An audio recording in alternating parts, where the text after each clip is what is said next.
Welcome back to another episode of the Port Vale career mode here on FC25. It has been a pretty long time since I last said that. I think it's pretty much 2 months since I uploaded the last episode of this, in fact the last video. It's just been a whirlwind couple of months, I'll say that. Before I start talking though, I do want to say that I am still taking questions for an upcoming Q&A. I uploaded a short about a month or so ago saying I was doing a Q&A, and I'll be honest, I don't have enough questions for a full Q&A yet, so if you want to leave any questions for me at all, then let me know in the comments below. Ask me literally anything, and a Q&A video will come in time when I have the content for it. Normally, obviously during this post-commentary footage, I'll be talking you through what's happening on the screen, providing comedic sort of one-liners and basically saying how bad we are. But in this one, I'm just gonna, I think you guys deserve an explanation, slightly anyway, as to where I've been. I won't give a full explanation, that will be coming in an upcoming video, but I have just had a very busy couple of months. I've got no other way of putting it. I've done some really cool things over the last couple of months. I've been to 2 F1 Grand Prix weekends, both one in Spain and one at Silverstone, which was just absolutely amazing. I would recommend Silverstone to anyone, and in fact Barcelona for that matter. It was just a great time to be had, amongst other things I've been doing as well, but I'm not going to go into detail on those just yet. But yeah, I've just had a very, very busy couple of months, and again, won't go into massive detail right now as to what I've actually been doing. It's nothing bad, don't worry. That will be coming in an upcoming video, uploaded over the next week or so, but for now, it's just good old-fashioned Port Vale career mode. We need to get this done before FC26 comes out, so let's get on with it. So a very, very, very good month overall. We now sit 6th in the league with 14 points. I think we started the episode in like 19th or something like that. However, Bournemouth, 9 wins out of 9, all 27 points. They have very much cleared off. So I was just looking to see how my loan players were doing, and I think I know part of the reason why Bournemouth have cleared off. Ivan Ibanez, what are you doing out there? He's played all 9 league games. He scored 8 goals and got 4 assists. They scored 26, so he's contributed to 12 of their 26 goals. He scored the same amount of goals as Duck. Yeah, Bournemouth have, just like Brentford last season with Mbeumo and Lewis Potter, they've got Enes Unial and Ivan Ibanez both scoring goals. Oh, one of our loan players is outperforming our entire squad. Oh, we're actually playing them. We're actually playing them in this month as well. I didn't even realise this. We've got Everton in this game, who are in second, and then Preston, and then we've got the team in first. Everton playing a 4-2-3-1 wide, and kick and rush. Interesting. Squad is ready to go. Let's do this. Port Vale against Everton. So obviously we had a very good September with the with not conceding a single goal, but this is a new month, and of course today is a new day. I do not record these all together at once. So performance at the start, in the first half of the episode, could be very different to the performance in the second half. I see the run of Robinson there. It's not the greatest of passes, but it has reached him. It's not the kind of pass I wanted. It's Duck. Brilliant touch around the corner. Oh, Tyra just about holds on. Oh no, this isn't good. Cherney's through here. It's Cherney. Come on, a big save. First save he's really had to make, to be honest. A lot of players are tired from playing this match. It's crossed it into the middle, and Moise Kean is... Oh. Moise Kean scores for Everton. That's their first shot. That's a real anger. It's not the first shot on target, obviously, because Cameron has just saved one. But in no way have they deserved to score in this match and deserve to be winning this match at all. Kolyosho was left completely free, and so was Moise Kean, and he's always going to bury those. Great ball that. Oliar blaster! Wide. I think it's fair to say their kick and rush style has worked, because they've just sat back all game, defended so deep. Duck's barely had a sniff. He's not had a chance because the defence are so deep that he gets the ball and he's got 5 defenders in front of him. Oh, Duck's won it. This is the chance. This is the chance, surely. Let's see, look at how many defenders they've got. Duck with the shot. Saved by Tyra Higgins. Hit on off the bench. Gets the equaliser. That's huge. With Bournemouth have already got away. We can't let Everton get away as well. And this has pretty much saved it. If we're to score another goal in this game, we need to get this. Oh, I was going to say out wide here. It's not going to happen, unfortunately. If Duck could have won that header, we'd have had a chance there, but As it is, we end up with a 1-1 draw. I want to say fair result, but I think a fair result would have been a win, like a 2-1 win for us. We had way more chances than Everton did, and in the end, we didn't take them, they took theirs. Why have I had 2 emails saying that Nicholas Vega's back from injury? I don't need 2 of them. Oh, I've got a home game here against Preston, just 3 days before the big one against Bournemouth. This is a risk, but a risk I'm willing to take. Simulation, come on, 22nd place Preston. Balls. Jacobs and Robinson with our goals, but another one of them just can't beat a bottom of the table side. Bournemouth with a 4-2-3-1 wide. There's that very, very good front two of Enes Uniel and our very own Ivan Ibanez. And they play wing play as well, so this should hopefully be a good matchup. That is a ridiculous team. Look at that.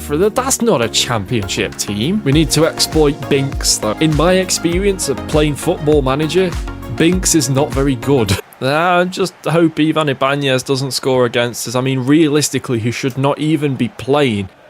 Jude Robinson. Duck's through here. Duck for 1-0. Come on. It is that man again. As always, Mr. Reliable. That is exactly what we needed. The last thing we needed in this game was to go 1-0 down. And now we literally cannot do that. Brilliant stuff from Robinson, good feet, Duck with the pace to get away, and who did he get away from? It's Lewis Binks. 12 seconds later. Ugh, get that out of there. Oh no! Look who it is, it's Binks. Binks has scored against us, and that's a great finish for a centre-back. I can't believe what I've just witnessed. Back to Ibanez again, Luke's out wide for Gonzalez. That's not the Nico Gonzalez that plays for Man City, is it? Good save from Cam Warner. Sinistera is really the one causing a lot of problems. Luckily, Makengo is not being a problem for us today. I don't think Chukwuemeka's getting up, or he is. But I have a feeling that he might have a broken toe. Go on, tell me Chukwuemeka's got a broken toe. Yeah, of course he has. That's the 3rd player. That's the 3rd player of the season already to get a broken toe. Yeah, I think Chukwuemeka might have the broken toe trademark. He's running around, he's absolutely fine, but he's got the injury warning sign, and Bournemouth throwing us a warning sign there. I think they've just taken Ibanez off, so that's one half of the 2-pronged attack gone. Oh, they've just brought on Ricky Puig for him instead, and he's set up Sinistera here to potentially make it 2-1, not if Cam Warner has something to say about it. He's got past Thierry Small with absolute ease. Luckily, Chambers is there to block any kind of shot. Jacobs, I spot the run of Robinson. Here's Duck now, back to Jacobs again. Robinson's in space. Jude Robinson, hit it! Ooh, saved. Keanu Dyer, you've got to get this right. Into the box, Top's header. I hate the headers in this game. I was literally aiming that perfectly towards the goal. And where does it go? Nowhere. Those are the first points that Bournemouth have dropped all season long. And they've come in the hands of us. We have dealt them their first non-win of the season. And you know what? That proves that we can compete with the best. From the very top to the very bottom, Plymouth Argyle away. They have won their last game after losing the previous 4. I think that's the order it's in anyway. Another 4-2-3-1 wide. This time they're playing standard. They've still got Morgan Whittaker, so it's going to be quite a tough challenge against him. Couple of changes to the team. We've brought Higgins in from the start. Obviously Jacobs is starting instead of Chukwuemeka. Cale Pitter's in goal as well. Plymouth Argyle against Port Vale. Keanu Dyer. Play it in. Nicholas Vega! Oh, nearly as soon as he comes back, he nearly gets a goal. Here's Duck into Daniel Jacobs! Oh, what a strike! What a...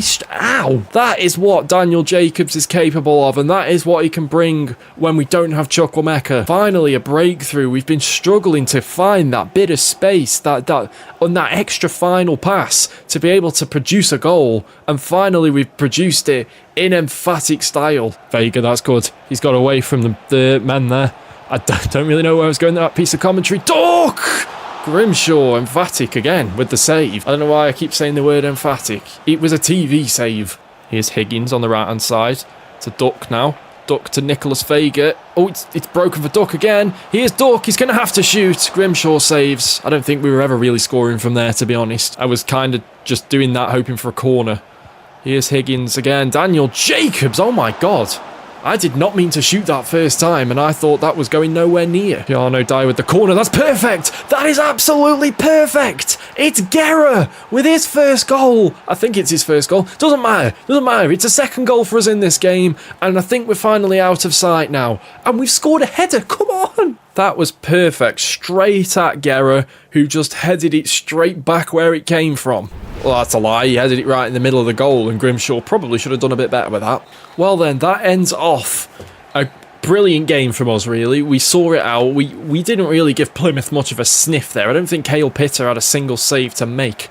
We asserted our dominance early, and we ended up, well, dominating, to be honest. Final game of this episode, at home against Hull City. Oh, I've pressed the wrong button. I mean, I am going to simulate it anyway. I don't want to do that. Let's jump to result. Oh dear. Bournemouth have just lost to Plymouth. That's huge. We literally play top of the league, play bottom of the league, and then top of the league loses to bottom of the league. Well, this is interesting. We've been offered the manager position at Everton. I mean, it would be very interesting if we joined them. But unfortunately, Everton, I am very much Vale through and through. I think that's probably the best newsfeed thing I've ever seen. That just sums up this career mode absolutely perfectly. Well, at the end of this episode, we sit in 8th in the league, which after the end of the first episode, you probably wouldn't have expected that. We had a pretty good episode, it has to be said. I don't think the only game we've lost is the last one against Hull in the simulation. We haven't lost a played game. We haven't conceded many goals either. It's been a great month. We're only 5 points behind third place Norwich, but the top two, once again, are starting to get away. And I have a feeling this will be another season where we're challenging for playoffs rather than automatic promotion, because the teams that come down from the Premier League are just simply too good. Although Bournemouth, when we played Bournemouth, they'd won 10 and that was it. They played 10, won 10. Since then, they've drawn 1 against us and then gone on to lose their next 3 games, which is absolutely massive. Everton could literally overtake them if they win their next game. Michael Miller's now hit 80 overall, by the way. That loaning him out was one of the best ideas I've had in this whole save. That is where I'm going to end off this episode. If you guys enjoyed this episode, make sure to smash that like button down below. Subscribe if you like what you see and you want to see more. And if you don't want to miss a video, hit that little bell somewhere near the subscribe button and you'll get a notification whenever I upload. Also, check the description as well for all my other socials, X, TikTok, Instagram. There's more content all on there. So yeah, hopefully you enjoy. Until next time, thanks so much for watching, and peace.